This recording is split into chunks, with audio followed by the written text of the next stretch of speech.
A very good morning, my dear students of Corporation 19. Today we are going to start a new chapter, that is process costing. Process costing in this chapter, process costing എന്ന് പറഞ്ഞു കഴിഞ്ഞാൽ എന്താണെന്നുള്ളത് ആദ്യം നമുക്ക് നോക്കാം. നമുക്കറിയാം ഒരുപാട് products ഉണ്ടാവും അല്ലേ, മാനുഫാക്ചറിങ്ങിൽ പ്രോഡക്റ്റ്സ് മാനുഫാക്ചർ ചെയ്യാനായിട്ട് ഒരു ലോട്ട് ഓഫ് പ്രോഡക്റ്റ്സ് നമ്മൾ മാനുഫാക്ചർ ചെയ്യാറുണ്ട് കമ്പനിയിൽ. പക്ഷേ ഓരോ പ്രൊഡക്റ്റിനും they have to pass through 2 or more distinct stages of manufacturing അല്ലേ. അതൊരു കംപ്ലീറ്റഡ് ഫിനിഷ്ഡ് പ്രൊഡക്റ്റ് ആവുന്നതിന് മുമ്പ് അത് എത്രത്തോളം സ്റ്റേജസിലൂടെ കടന്നു പോയിക്കണം. ഫോർ എക്സാമ്പിൾ, ഒരു ബൈസൈക്കിളിൻ്റെ പ്രൊഡക്ഷൻ നിങ്ങൾ ചിന്തിച്ച് നോക്കിയേ അല്ലേ. ഒരു ബൈസൈക്കിൾ മാനുഫാക്ചർ ഒരൊറ്റ പ്രോഡക്റ്റ് ഒരൊറ്റ ബൈസൈക്കിൾ മാനുഫാക്ചർ ചെയ്യാനായിട്ട് അത് എത്രത്തോളം പ്രോസസ്സ് അല്ലെങ്കിൽ എത്രത്തോളം സ്റ്റേജസ് കടന്നു പോയാലാണ് അത് അറ്റ് ലാസ്റ്റ് ഒരു ഫൈനൽ പ്രോഡക്റ്റിലേക്ക് എത്തിച്ചേരുക. സോ അതിന് ഓരോ സ്റ്റേജ് ഓഫ് മാനുഫാക്ചറിനെ നമുക്ക് എന്ത് വിളിക്കാം? പ്രോസസ്സ് എന്ന് വിളിക്കാം. So the method of costing, ആ ഓരോ പ്രോസസ്സിനെയും കോസ്റ്റിംഗ് നടത്തുന്ന ആ ഒരു മെത്തേഡിനെ പറയുന്ന പേരാണ് process costing. Got it? The meaning of the process costing എന്താണെന്ന് നോക്കാം. Process costing is one of the basic method of costing. ഏറ്റവും ബേസിക് ആയിട്ടുള്ള മെത്തേഡ്സിൽ ഒന്നാണ് എന്ത്? പ്രോസസ് കോസ്റ്റിംഗ് എന്ന് പറഞ്ഞു കഴിഞ്ഞാൽ. സോ ഏതെല്ലാം ഇൻഡസ്ട്രീസിലാണ് ഈ ഒരു പ്രോസസ് കോസ്റ്റിംഗ് നമുക്ക് ഉപയോഗിക്കുക? ഡിഫറെൻറ്റ് സ്റ്റേജസ് ഓഫ് മാനുഫാക്ചറിങ്ങിലൂടെ കടന്നു പോകുന്ന അല്ലെങ്കിൽ finished product different stages of മാനുഫാക്ചറിലൂടെ മാത്രം കിട്ടുന്ന ഇൻഡസ്ട്രീസിനെ എല്ലാം നമ്മൾ ഏത് മെത്തേഡ് അപ്ലൈ ചെയ്യുന്നത്? പ്രോസസ് കോസ്റ്റിംഗ് ആണ് അപ്ലൈ ചെയ്യുന്നത്.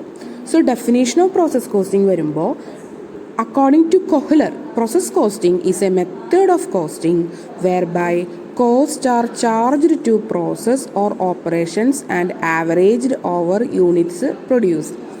Process costing is a method of costing whereby costs are charged to process or operations and average over units produced.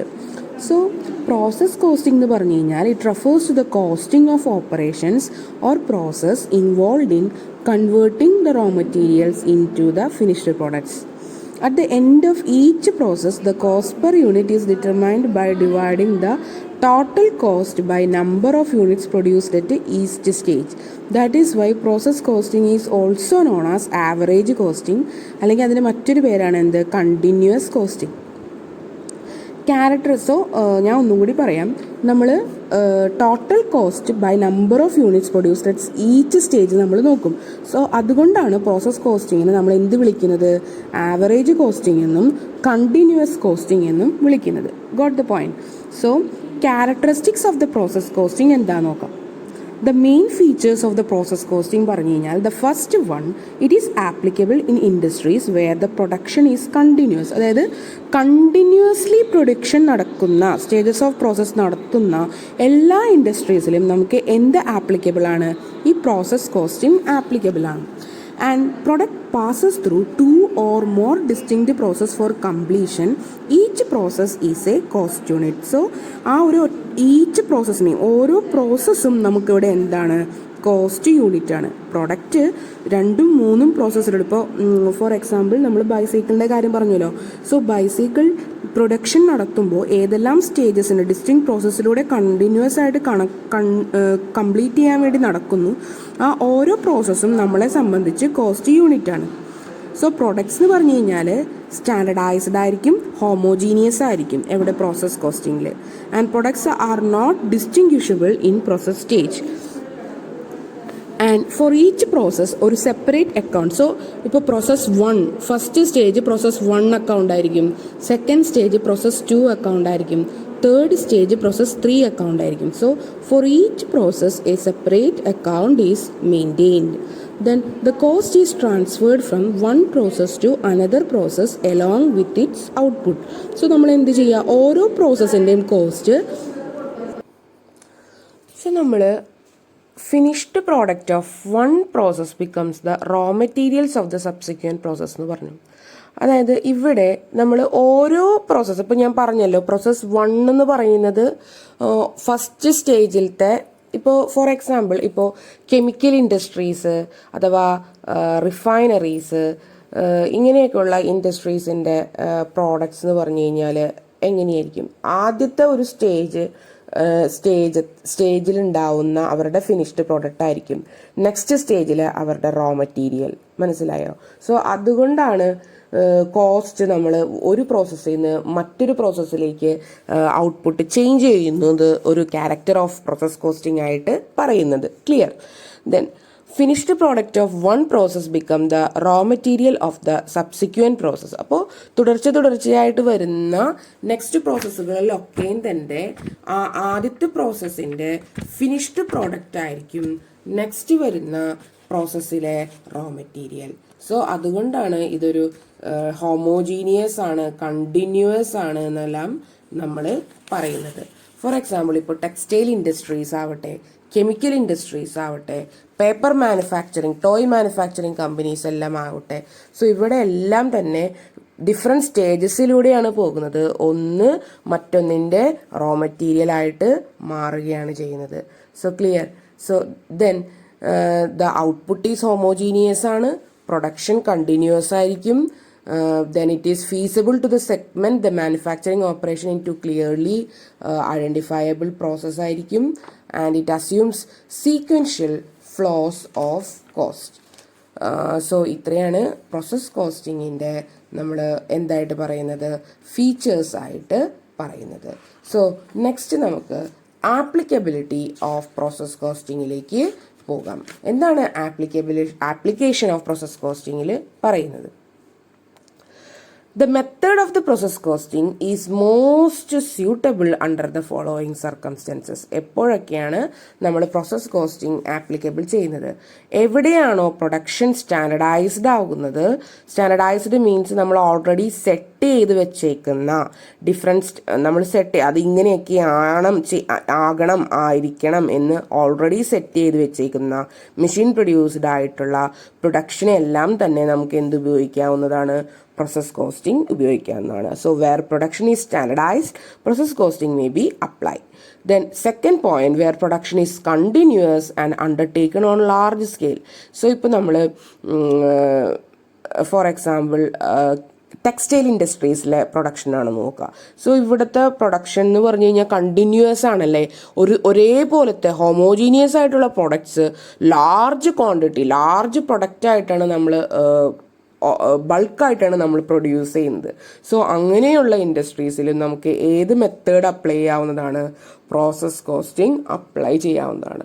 And where it is not possible to distinguish the product during the processing stages, and when the output of one process become the input of the next process. ഒന്നിൻ്റെ output എന്ന് പറയുന്നത് അടുത്ത പ്രോസസ്സിൻ്റെ, അതായത് process 1ൻ്റെ output എന്ന് പറയുന്നത് process 2ൻ്റെ input ആയിരിക്കും. Clear? So when the output of the one process become the input of the next process. When the output is uniform, അതായത് output എന്ന് പറഞ്ഞ ഒരു പ്രോസസ്സിൻ്റെ ഔട്ട്പുട്ട് എന്ന് അല്ലെങ്കിൽ പ്രൊഡക്റ്റ് എന്ന് പറഞ്ഞു കഴിഞ്ഞാൽ ഒരുപോലെ യൂണിഫോംലി ആയിരിക്കും. And it is exactly identical during one or more process. So ഏതൊക്കെ അപ്പോൾ ഞാൻ ഒന്നും കൂടി പറയാം. ആപ്ലിക്കേഷൻ ഓഫ് പ്രോസസ് കോസ്റ്റിംഗ് എന്ന് പറഞ്ഞു കഴിഞ്ഞാൽ പ്രധാനമായിട്ട് നോട്ട് ചെയ്യേണ്ടത് the points that are to be noted for while applying the process costing or thinking that this method is suitable for which circumstances, that are where production is standardized, where production is continuous and undertaken on large scale or large quantity, then when it is possible to distinguish the product during the processing stage, and where the output of one process become the input of next process, and when the output is uniform and all units are exactly identical during one or more process. I think you are well clear about the application of process costing. And do you know which are the industries which apply the process costing, like paper mills, refinery industries, sugar industry, soap industry, rubber industry, chemical industry, textile industry. So textile ഇൻഡസ്ട്രിയുടെ product എന്ന് പറഞ്ഞു കഴിഞ്ഞാൽ എന്താവും? May be dress materials ആയിരിക്കും അല്ലേ, ഷർട്ട്സോ സാരീസോ കുർത്താസോ like that. Then chemical industries medicines ഒക്കെ നമുക്കതിൽ പറയാം. ദെൻ റബ്ബർ ഇൻഡസ്ട്രി പറയാം, ടയർ മാനുഫാക്ചറിങ് ഒക്കെ നമുക്ക് പറയാം, സോപ്പ് ഇൻഡസ്ട്രീസ് അല്ലേ. സോപ്പ് ഇൻഡസ്ട്രീസിൻ്റെ ആദ്യം വാട്ട് ആർ ദ പ്രോസസ്, ഞാൻ ആ 3 പ്രോസസ് സോപ്പിൻ്റെ ഒന്ന് പറഞ്ഞു നോക്കാം, ശ്രദ്ധിച്ചിരിക്കുക. അപ്പോൾ സോപ്പ് 1ൻ്റെ പ്രോസസ്സ് ഇപ്പോൾ എന്തായിരിക്കും, വി മിക്സ് ദ മെറ്റീരിയൽസ് അല്ലേ. നമ്മൾ സോപ്പിന് ആവശ്യമായിട്ടുള്ള മെറ്റീരിയൽസ് ഒക്കെ നമ്മൾ മിക്സാക്കി വെക്കണു. ദെൻ നെക്സ്റ്റ് സ്റ്റേജ് എന്ന് പറഞ്ഞു കഴിഞ്ഞാൽ നമ്മളതിൽ എന്താ പറയുക, ഒരുപാട് പെർഫ്യൂംസ് ആഡ് ചെയ്യണു, കളർ ആഡ് ചെയ്യണു അല്ലേ. സോ ആദ്യത്തെ പ്രോസസ്സിൻ്റെ ഔട്ട്പുട്ട് എന്ന് പറഞ്ഞു കഴിഞ്ഞാൽ സോപ്പിൻ്റെ ഒരു സ്ട്രക്ചർ അല്ലെങ്കിൽ ആ ഒരു ചെറിയ എത്ര കട്ട അല്ലെങ്കിൽ ആ ക്വാണ്ടിറ്റിയാണ് നമ്മൾ മെയിൻറ്റെയിൻ ചെയ്യണമെന്നുണ്ടെങ്കിൽ നെക്സ്റ്റ് പ്രോസസ്സ് വരുമ്പോൾ അതിലേക്ക് നമ്മൾ പെർഫ്യൂംസ് ആഡ് ചെയ്യണു, കളർ ആഡ് ചെയ്യണു, ഒക്കെ നോക്കുക. ഫസ്റ്റ് പ്രോസസ്സിൻ്റെ ഔട്ട്പുട്ടാണ് നെക്സ്റ്റ് പ്രോസസ്സിൻ്റെ റോ മെറ്റീരിയൽ അല്ലേ. സോ പെർഫ്യൂംസ് ഒക്കെ ആഡ് ചെയ്തു, എല്ലാം സെറ്റായി. ദെൻ തേർഡ് പ്രോസസ്സ് എന്ന് പറഞ്ഞു കഴിഞ്ഞാൽ മേക്കിംഗ് ദം, അല്ലെങ്കിൽ അതിൻ്റെ ഒരു എംബ്ലോം കാര്യങ്ങളൊക്കെ ഷേപ്ഡ് ആക്കുക, ദെൻ പാക്ക് ചെയ്യുക അല്ലേ. സോ ലാസ്റ്റ് പ്രോസസ്സാണ് അതിൻ്റെ ഫിനിഷ്ഡ് പ്രൊഡക്റ്റിലേക്ക് എത്തിച്ചേരുന്നത്. സോ ഒന്ന് മറ്റൊന്നിൻ്റെ ഇൻപുട്ട് ആവുകയാണ് ചെയ്യുന്നത്. ഒന്നിൻ്റെ ഔട്ട്പുട്ട് നെക്സ്റ്റ് സ്റ്റേജിൻ്റെ ഇൻപുട്ട്. ക്ലിയർ അല്ലേ? ഓക്കെ. ദെൻ നമുക്ക് അപ്പോൾ നമ്മൾ എന്തൊക്കെ നോക്കി, meaning and definition of process costing നോക്കി, ക്യാരക്ടറിസ്റ്റിക്സ് ഓഫ് പ്രോസസ് കോസ്റ്റിംഗ് നോക്കി, ആപ്ലിക്കേഷൻ ഓഫ് പ്രോസസ് കോസ്റ്റിംഗ് നോക്കി. അല്ല, ആപ്ലിക്കേഷൻസ് ഓഫ് പ്രോസസ് കോസ്റ്റിംഗ് നമ്മൾ പറയുന്നത് ഏതൊക്കെ ഇൻഡസ്ട്രീസ് ആണ്, industries in which process cost may be used are many. A process costing system can usually devised in all industries except where job, batch or unit operation costing is necessary. Following are examples of industries where process costing is applied: textile companies, chemical works, soap making, food products, canning factory, paint, ink, paper, mills, biscuit work, then milk dairy, meat products. ഇതെല്ലാം തന്നെ നമുക്ക് എന്തിൽ പറയാവുന്നതാണ്, process കോസ്റ്റിങ്ങിൽ പറയാവുന്നതാണ്. എന്തൊക്കെയാണ്, textile companies, chemical works ഉള്ള industries, soap making. അപ്പോൾ ഏതെങ്കിലും ഒരു പ്രോസസ്സ് മനസ്സിൽ വയ്ക്കുക. ഞാൻ I will suggest the soap industry or what chemical industry or textile industry. You can write those examples are the examples for the process costing. Always think about the manufacturing of the soap while doing the problem. It will make you easier to understand the features of process costing. And now we will go for differences between the job costing and process costing. So differences പറയുമ്പോൾ job costing, നമ്മൾ നേരത്തെ കഴിഞ്ഞ ചാപ്റ്ററിൽ പഠിച്ച job costing എന്ന് പറഞ്ഞു കഴിഞ്ഞാൽ production is against കസ്റ്റമേഴ്സിൻ്റെ ഓർഡറിനനുസരിച്ച് അല്ലേ. ഓർഡർ കിട്ടിക്കഴിഞ്ഞാലാണ് നമ്മൾ പ്രൊഡക്ഷൻ ഡിപ്പാർട്ട്മെൻറ്റിൽ നമുക്ക് എന്ത് പറയാൻ പറ്റുള്ളൂ, സ്റ്റാർട്ട് ദ പ്രൊഡക്ഷൻ നമുക്ക് പറയാൻ പറ്റുള്ളൂ. പക്ഷേ പ്രോസസ് കോസ്റ്റിംഗ് എന്ന് പറഞ്ഞു കഴിഞ്ഞാൽ അങ്ങനെയല്ല. നമ്മൾ പ്രൊഡക്ഷൻ കണ്ടിന്യൂസ് ആണ്, അവിടെ ഒരു സ്റ്റോപ്പേജ് ഇല്ല. പ്രൊഡക്ഷൻ കണ്ടിന്യൂസ് ആണ് പ്രോസസ് കോസ്റ്റിങ്ങിൽ. Then production is not for stock. ഇതൊരു സ്റ്റോക്ക് അല്ല ജോബ് കോസ്റ്റിങ്ങിൽ. പക്ഷേ പ്രോസസ് കോസ്റ്റിങ്ങിൽ പ്രൊഡക്ഷൻ ഫോർ സ്റ്റോക്കാണ്. ബിക്കോസ് അതിനെന്താ കാരണം, ഒരു പ്രോസസ്സിൻ്റെ ഔട്ട്പുട്ട് എന്ന് പറയുന്നത് നെക്സ്റ്റ് പ്രോസസ്സിൻ്റെ ഇൻപുട്ടായിരിക്കും. അതുകൊണ്ടാണ് അതിനെ സ്റ്റോക്ക് ഓറിയൻറ്റഡ് എന്ന് നമ്മൾ വിളിക്കുന്നത്. Then each job is different from the other അല്ലേ. ജോബ് കോസ്റ്റിങ്ങിൻ്റെ പ്രത്യേകത എന്താ, ഓരോ ജോബും സ്പെസിഫിക് ആണ്. ആ സ്പെസിഫിക് ജോബ് കഴിഞ്ഞ് കഴിഞ്ഞാൽ ആ കോസ്റ്റിംഗ് അവിടെ നിൽക്കുകയാണ് ചെയ്യുന്നത്. അതുകൊണ്ട് it is different from the other. പക്ഷേ പ്രോസസ് കോസ്റ്റിംഗ് അങ്ങനെയാണോ, no, all units produced are homogeneous ആണ്. സോ അതുകൊണ്ട് തന്നെ പ്രോസസ് കോസ്റ്റിംഗ് ഡിഫറെൻ്റ് അല്ല, ഇൻഡിഫറൻറ്റ് ആണ് എന്നാണ് പറയുന്നത്. And there is no regular transfer of cost from one job to another. അവിടെ ഒരു ജോബ് കോസ്റ്റിങ്ങിൻ്റെ അക്കൗണ്ട് നമ്മൾ മറ്റ് അക്കൗണ്ടിലേക്ക് ട്രാൻസ്ഫർ ചെയ്യുന്നില്ലല്ലോ. ഒരു ജോബ് കോസ്റ്റിംഗ് വന്നു കഴിഞ്ഞാൽ then we finish that process അല്ലെങ്കിൽ finish that job costing account. But ഇവിടെ എന്താ, ട്രാൻസ്ഫർ ഓഫ് കോസ്റ്റ് ഉണ്ട്, because cost of one process to the subsequent process. Then cost are accumulated for each job കോസ്റ്റിങ്ങിൽ. പക്ഷേ each പ്രോസസ്സാണ് process കോസ്റ്റിങ്ങിൽ. And cost is ascertain when job is complete. Job complete ചെയ്യുമ്പോഴാണ് നമുക്ക് cost ascertain ചെയ്യാനായിട്ട് പറ്റുള്ളൂ. പക്ഷേ പ്രോസസ് കോസ്റ്റിങ്ങിന് അങ്ങനെയല്ല. കോസ്റ്റ് പീരീഡ് എൻഡിങ്ങിന് നമുക്ക് എന്ത് മനസ്സിലാക്കാൻ പറ്റും, കോസ്റ്റ് അസർട്ടൈൻമെൻറ്റ് മനസ്സിലാക്കാൻ പറ്റും. So this is all about the differences between job costing and process costing. Then we will go through advantages of the process costing. What are the advantages of process costing. First one, it is possible to determine process cost periodically at short intervals. Short intervals we are possible to determine the process cost, and unit cost we can compute it weekly or even daily if overhead rates are used on predetermined price. നമുക്ക് cost of each process can be easily computed. And next thing or advantages is that it is simple and less expensive to find out the process cost, and it is possible to have managerial control ഉണ്ടാവും. നമുക്ക് evaluating the performance നമുക്ക് ചെയ്യാനായിട്ട് സാധിക്കും. And next one നമുക്ക് പറയാൻ പറ്റുന്നത് the advantage ആണ്. advantage of product are homogeneous. അതുകൊണ്ട് തന്നെ we can compute average cost easily. And short പീരീഡ്സിൽ ഷോർട്ട് ഇൻ്റർവെൽസിൽ കോസ്റ്റ് പീരിയോഡിക്കലി ആയിട്ടാണ് നമ്മൾ അസർട്ടൈൻ ചെയ്യുന്നത്. Then accounting system is simpler and less expensive compared to job costing. Accounting system simpler ആണ്, less expensive ആണ് job കോസ്റ്റിംഗുമായിട്ട് കമ്പയർ ചെയ്യുമ്പോൾ. And it helps to measure the efficiency of each process. And it is easy to exercise the effective control over the production. So what are the advantages? I will tell one more time, so listen carefully. The first advantage you can say that it is the cost of each process can be easily computed. The next one, the product are homogeneous, so it is easy to compute the average cost, and it is possible to ascertain the cost periodically at short intervals.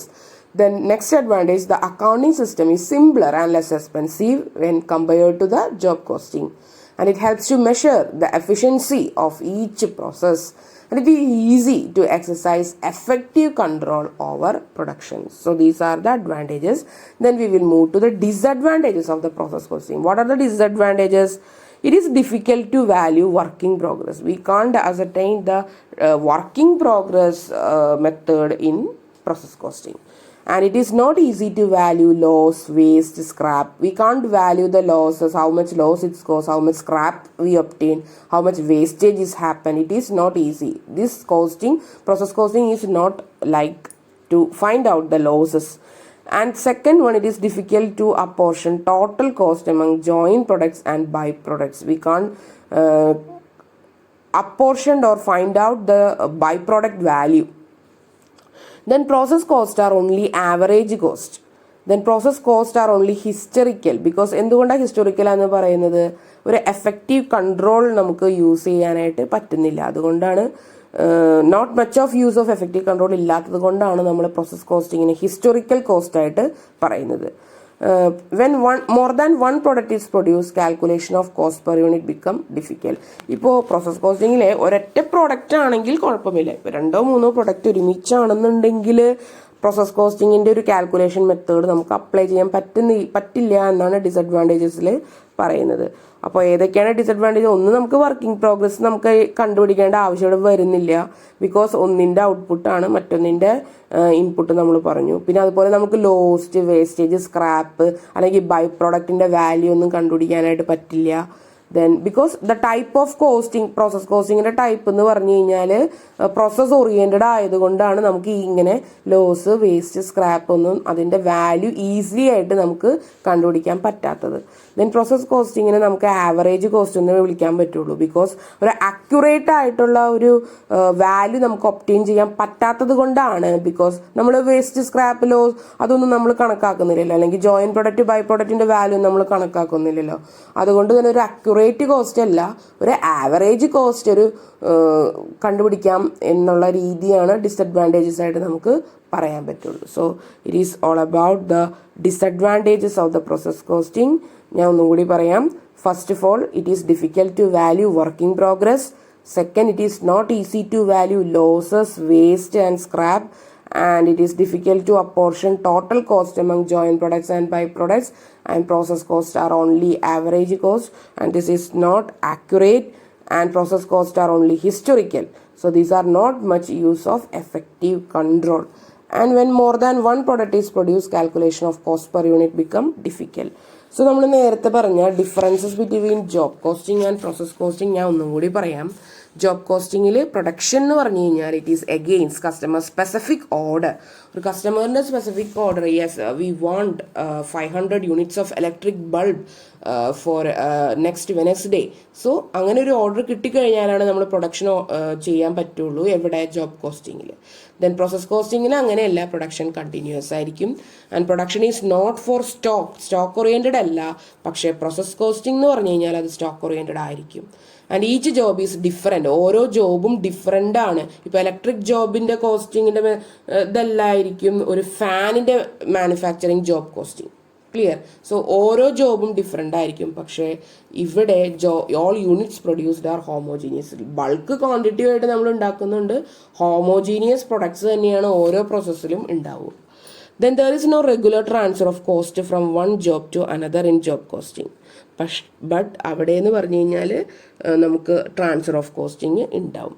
Then procedure of process costing ആണ്, അല്ലെങ്കിൽ നമുക്ക് principles of process costing. What are the pillars that are to be made for making the അല്ലെങ്കിൽ what are the procedures of process costing. First of all നമ്മൾ ചിന്തിക്കേണ്ടത് എന്താണെന്ന് പറഞ്ഞു കഴിഞ്ഞാൽ separate process account is opened for each. നമ്മൾ നേരത്തെ പറഞ്ഞല്ലോ, ഓരോ പ്രോസസ്, ഇപ്പോൾ സോപ്പ് മാനുഫാക്ചറിങ് ആണെങ്കിൽ ആദ്യം അതിൻ്റെ ഒരു എന്താ പറയുക, ഒരു ബേസിക് സ്ട്രക്ചർ അല്ലെങ്കിൽ മാവെല്ലാം എടുത്ത് ദെൻ ഡൈല്യൂട്ടഡ് ആയിട്ടുള്ള എന്തൊക്കെയാണ് അതിന് വേണ്ട ഇൻഗ്രീഡിയൻസ് എല്ലാം ആഡ് ചെയ്തിട്ട് ഒരു ബേസിക് സ്ട്രക്ചർ ഓഫ് സോപ്പ് ഉണ്ടാക്കുന്നത് ഒരു ഫസ്റ്റ് പ്രോസസ്സ് ആണെന്നുണ്ടെങ്കിൽ, ദെൻ നെക്സ്റ്റ് പ്രോസസ്സ് എന്ന് പറഞ്ഞു കഴിഞ്ഞാൽ ആ ഒരു സ്ട്രക്ചറിൽ നമ്മൾ എന്ത് ആഡ് ചെയ്യുന്നു, നമ്മൾ പെർഫ്യൂം ആഡ് ചെയ്യുന്നു, നമ്മൾ സോപ്പ് എന്താ പറയുക പത ഉണ്ടാവാനുള്ള കാര്യങ്ങളൊക്കെ ആഡ് ചെയ്യുന്നു.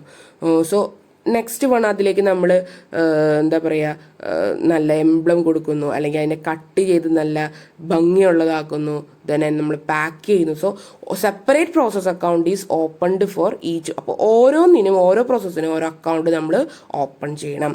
Then besides particular column 2 column are provided for the. അപ്പോൾ പ്രോസസ് അക്കൗണ്ട് എന്ന് പറഞ്ഞു കഴിഞ്ഞാൽ പെർട്ടിക്കുലർ കോളം വേണം, ഒന്ന് യൂണിറ്റിന് വേണം.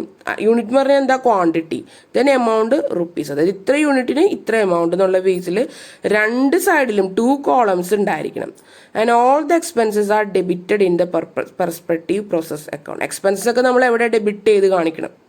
അതായത് മെറ്റീരിയൽസ് ഇത്ര, വേജസ് ഇത്രയായി, ഡയറക്റ്റ് എക്സ്പെൻസസ് ഇത്ര, ഇൻഡയറക്റ്റ് എക്സ്പെൻസസ് ഇത്ര, അതർ എക്സ്പെൻസസ് ഇത്ര. ഓക്കെ, സോ അങ്ങനെയായിരിക്കണം വരേണ്ടത്.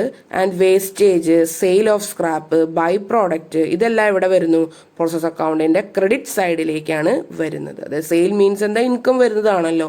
Then difference between debit and credit side shows the cost of production. അതായത് ഡെബിറ്റ് സൈഡിൻ്റെയും ക്രെഡിറ്റ് സൈഡിൻ്റെയും ഡിഫറൻസ് ആണ് നമ്മൾ ഔട്ട്പുട്ട് അഥവാ ക്വാണ്ടിറ്റി ആയിട്ട് നമ്മൾ കാണിക്കേണ്ടത്. ഇതാണ് നമ്മൾ നെക്സ്റ്റ് പ്രോസസ്സിലേക്ക് ട്രാൻസ്ഫർ ചെയ്യേണ്ടത് എന്നാണ് പറയുന്നത്. Then difference between debit and credit side shows the cost of production. Then cost per unit in every process. Cost per unit എങ്ങനെയാണ് കണക്കാക്കുന്നത്? Is calculated by dividing the net cost by the output. Then output of the last process is transferred to finished stock account. Then finished stock accountലേക്ക് നമ്മൾ എന്ത് മാറ്റുന്നു? ഓരോ പ്രോസസ്സിൻ്റെയും cost and quantity നമ്മൾ മാറ്റുന്നു. ഇനി ഇൻകംപ്ലീറ്റ് യൂണിറ്റ്സ്, ഓരോ പീരീഡിൻ്റെ incomplete units in every process is converted in terms of completed units. So procedure for process costing പറഞ്ഞാൽ അങ്ങനെയാണ്. സെപ്പറേറ്റ് പ്രോസസ് അക്കൗണ്ട് നമ്മൾ ഉണ്ടാക്കുന്നുണ്ട്. And besides particular column 2 column provide ചെയ്യുന്നുണ്ട്. Then all the expenses are debited in process account. And wastage, sale of scrap, by product നമ്മൾ credit സൈഡിൽ കാണിക്കുന്നു. And difference between debit and credit side നമ്മൾ എന്താ ചെയ്യുന്നത്? Output quantity on that particular process is transferred to the next process. And cost per unit in every process is calculated by dividing the net cost by the output. Cost per unit എങ്ങനെ കാണിക്കുന്നത്? Every process cost per unit in every process dividing the net cost by the output ആണ് നമ്മുടെ cost per unit. Then output of the last process is transferred to the finished stock account. And incomplete units at the end of each period in every process is converted in terms of completed accounts. Clear? So next നമ്മൾ preparation of process account എങ്ങനെയാണ്, അല്ലെങ്കിൽ process account prepare ചെയ്യുമ്പോൾ ശ്രദ്ധിക്കേണ്ട കാര്യങ്ങൾ എന്തൊക്കെയാണെന്ന് നോക്കാം. The first of all simple process accounts ആയിരിക്കും. അതായത് പ്രോസസ് ലോസ് എന്ന് പറയുന്നത് വിത്തൗട്ട് പ്രോസസ് ലോസ് ആണ് നമ്മൾ പ്രോസസ് അക്കൗണ്ട് മെയിൻറ്റെയിൻ ചെയ്യുന്നത്. And process costing with normal process losses നമുക്ക് ചെയ്യാൻ പറ്റും. അങ്ങനെ ഒരു പ്രോബ്ലം നമുക്ക് വരുന്നുണ്ട്. ആദ്യം നമ്മൾ എന്താ ചെയ്യുന്നത്, സിമ്പിൾ പ്രോസസ് അക്കൗണ്ട് കണ്ടുപിടിക്കും, അതിൽ ലോസ് ഉണ്ടാവില്ല. പിന്നത്തെ ഒരു പ്രിപ്പറേഷൻ എങ്ങനെയാണ് പ്രോസസ് കോസ്റ്റിംഗ് എന്ന് പറഞ്ഞാൽ process costing with normal process loss ഉണ്ടാവും. ദെൻ നമ്മൾ ചെയ്യാൻ പോകുന്നത് process costing with abnormal process ലോസസിന്റെ പ്രോബ്ലം ചെയ്യും. Then process costing with abnormal gains നമ്മൾ ചെയ്യും. Then valuation of working progress valuate ചെയ്യുന്നത് എങ്ങനെയാണെന്ന് നോക്കും. ദെൻ ഇന്റർ പ്രോസസ് പ്രോഫിറ്റ്സ് നമ്മൾ നോക്കും. Then joint product and by product costing എങ്ങനെയാണ്, അത് നമ്മൾ ഏതെല്ലാം 4 സിറ്റുവേഷൻസിൽ നമ്മൾ എങ്ങനെയാണ് കൈകാര്യം ചെയ്യുന്നതെന്ന് നോക്കും. സോ ഏതൊക്കെയാണ് നമ്മൾ പ്രോസസ് അക്കൗണ്ട്സിൽ പ്രിപ്പയർ ചെയ്യുന്നത്? ഫസ്റ്റ് ഓഫ് ഓൾ നമ്മൾ സിമ്പിൾ പ്രോസസ് അക്കൗണ്ട്സ് പ്രിപ്പയർ ചെയ്യും. ദാറ്റ് മീൻസ് ഇത് without process loss. Then process costing with normal process loss. Process costing with abnormal process loss എങ്ങനെയാണ്? Process costing with process gains അഥവാ abnormal gains എങ്ങനെയാണ്? Valuation of working progress എങ്ങനെയാണ്? Inter process profits എങ്ങനെയാണ്? Joint products and by products costing എന്ന് പറഞ്ഞു കഴിഞ്ഞാൽ എങ്ങനെയാണ്? So ഇങ്ങനെയാണ് നമ്മൾ പ്രോസസ് കോസ്റ്റിംഗിന്റെ പ്രോബ്ലത്തിലേക്ക് കടക്കുന്നത്. ഐ തിങ്ക് നിങ്ങൾക്ക് മനസ്സിലായി വിചാരിക്കുന്നു. സോ നമ്മൾ ഇന്നത്തെ ക്ലാസ് എങ്ങനെയായിരുന്നു? നമ്മൾ first of all we studied about the meaning and definition of the process costing, and process costing is one of the basic methods of costing, and it is used in those industries where product passes through different stages of manufacturing. And according to Kohler, process costing is a method of costing whereby costs are charged to the process or operations and averaged over units produced. Okay. Then process കോസ്റ്റിങ്ങിനെ നമുക്ക് 2 രീതിയിൽ വിളിക്കാം, average costing എന്നും continuous costing എന്നും. Then we go through the characteristics of process costing, then application of process costing and difference between the job costing and process costing, and after that advantages and disadvantages of the process costing, then procedures or principles of process costing, and at last how to prepare the process account. I think you are well clear about today's portion. If you have any doubts, you can ask me through our WhatsApp group. Okay, thank you all.